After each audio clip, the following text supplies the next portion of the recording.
मध्य प्रदेश के महामहिम राज्यपाल मंगूभाई पटेल कटनी जिले के दौरे पर पहुंचे, जहां वह जिले के इस्लामाबाद विकासखंड के हरदुआ ग्राम पहुंचे, जहां उन्होंने आंगनवाड़ी केंद्र का निरीक्षण किया। इस दौरान उन्होंने बच्चों को पोलियो ड्रॉप पिलाकर पल्स पोलियो अभियान की शुरुआत की। इसके बाद महामहिम राज्यपाल ने प्रधानमंत्री आवास योजना के अंतर्गत बने मकान का अवलोकन किया और लाभार्थी परिवारों से बातचीत कर उनकी समस्याओं और सुझाव को जाना। इसके बाद महामहिम राज्यपाल आदि सहयोगियों से संवाद कार्यक्रम में शामिल हुए। बच्चे का इलाज कराया गया और क्या मध्य प्रदेश शासन के अंतर्गत आज जो है हमारे महामहिम राज्यपाल श्री माननीय मंगूलाल पटेल जी का आगमन आज कटनी हुआ था। मुख्य उद्देश्य उनका ये था कि बहुल्य जो आदिवासी क्षेत्र हैं उनमें जो है व्यापक पैमाने में सिकल सेल और टीबी के मरीज आ रहे हैं सामने।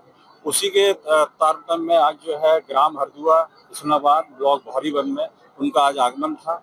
और इसी दरमियान जो है मंच में हमारे जो भौरीवन से ऋतुराज लोधी हैं, स्वर्गीय पिताजी इनके पुष्पराज लोधी, जिनकी उम्र 13 वर्षीय है। इनको जो है आपका सिकल सेल जो है पॉजिटिव केस है, जो कि 2018 में जो है चिन्हित किया गया था। और आज दिनांक तक ये बच्चा आपके सामने है। तत्काल इनका जो है चिन्हित कर इनका इलाज आज दिनांक तक जारी है, आगे भविष्य में भी रहेगा। इस बीच में जो है लगभग 8 साल में इनको 8 से 10 बार जो है ब्लड भी चढ़ाने की आवश्यकता पड़ी है।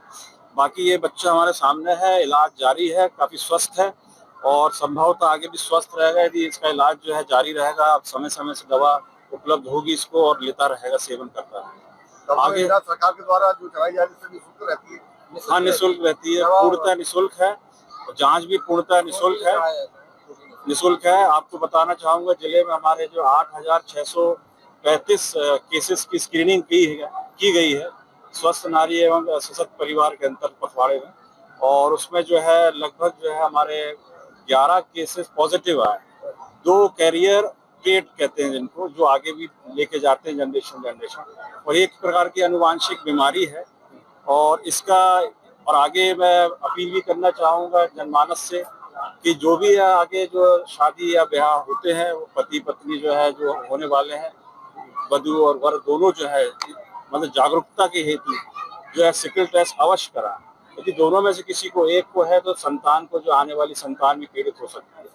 तो पूर्व से जो है उसको जांच कराकर जो है एहतियाती कदम उठाए जाए, जो आने वाली हमारी जो पीढ़ी है वो जो है इससे मुक्त रहे। और मेरा पहले जबलपुर में इलाज चलता रहता था। फिर जिला चिकित्सालय में मेरा इलाज हुआ। वहाँ पर सिकल सेल का कार्ड बनवाया गया। वहाँ से मेरा इलाज हुआ, खून चढ़ाया गया। फिर क्या तकलीफ थी बेटा? हाथ पैरों में दर्द अधिकतर रहता है। किस योजना से आपका इलाज हुआ?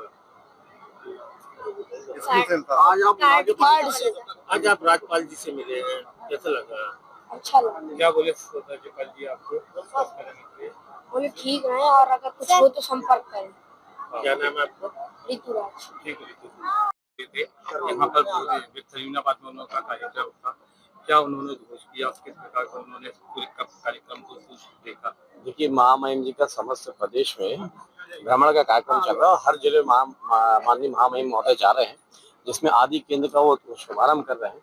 आदि केंद्र यानी जहाँ पे हमारे अनुसूचित जनजाति समाज के लोग, वर्ग के लोग, अगर किसी प्रकार की कोई समस्या है, चाहे जाति प्रमाण पत्र हो, एडमिशन से रिलेटेड हो, आयुष्मान कार्ड से रिलेटेड हो, खाता खोलने से रिलेटेड हो, कोई व्यक्तिगत परेशानी हो, सामाजिक परेशानी हो, या कोई कोर्ट प्रकरण या कोई घटना दुर्घटना, जिस भी प्रकार की कोई परेशानी है आदिवासी वर्ग को, अनुसूचित जनजाति वर्ग को, उनके लिए एक केंद्र की स्थापना की जा रही है हर तहसील स्तर पे।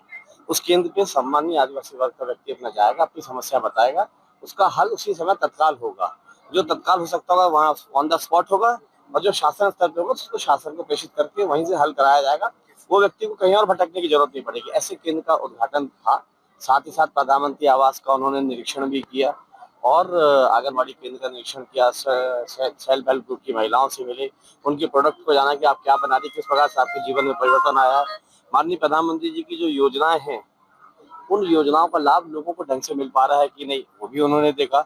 और लाभान्वित लोगों से भी उन्होंने बात की। और आज यहाँ पर आने के बाद, कार्यक्रम स्थल पहुंचने के बाद, यहाँ पर विभिन्न विभाग की प्रदर्शनियां थी, वो प्रदर्शनी का भी उन्होंने अवलोकन किया। फिर उसके बाद सिकल सेल को लेकर बीमारियों को लेकर, शिक्षा को लेकर, स्वास्थ्य को लेकर, हर क्षेत्र के विषय में उन्होंने लोगों के साथ संवाद किया और बहुत ही सार्थक तरीके से संवाद किया, जिसमें एक बच्चे को भी बुलाकर उन्होंने पूछा जो सिकल सेल से पीड़ित था, उसके अनुभव को जाना और किस प्रकार से इलाज हो रहा है और आगे क्या व्यवस्था करनी है, इन सब चीजों पर उन्होंने बड़े खुल के लोगों से चर्चा की।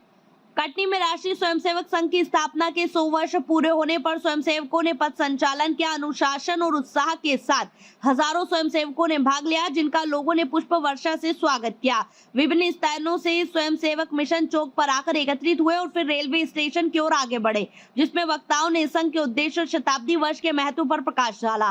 राष्ट्रीय स्वयंसेवक संघ की स्थापना के 100 वर्ष पूर्ण होने पर स्वयंसेवकों ने उत्साह पूर्वक अनुशासन में पथ संचलन निकाला। घोष की धुन पर पूर्ण गणवेश में कदम ताल करते हुए हजारों स्वयंसेवकों ने पथ संचलन में भाग लिया तथा बड़ी संख्या में स्वयंसेवक इसकी व्यवस्था में लगे रहे। पथ संचलन को देखने के लिए लोग सड़क किनारे उमड़ पड़े।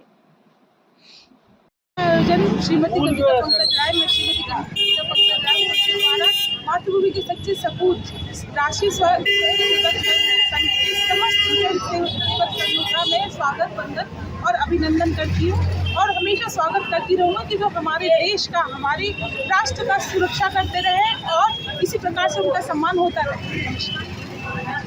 स्वयंसेवक का 100वां स्थापना दिवस है।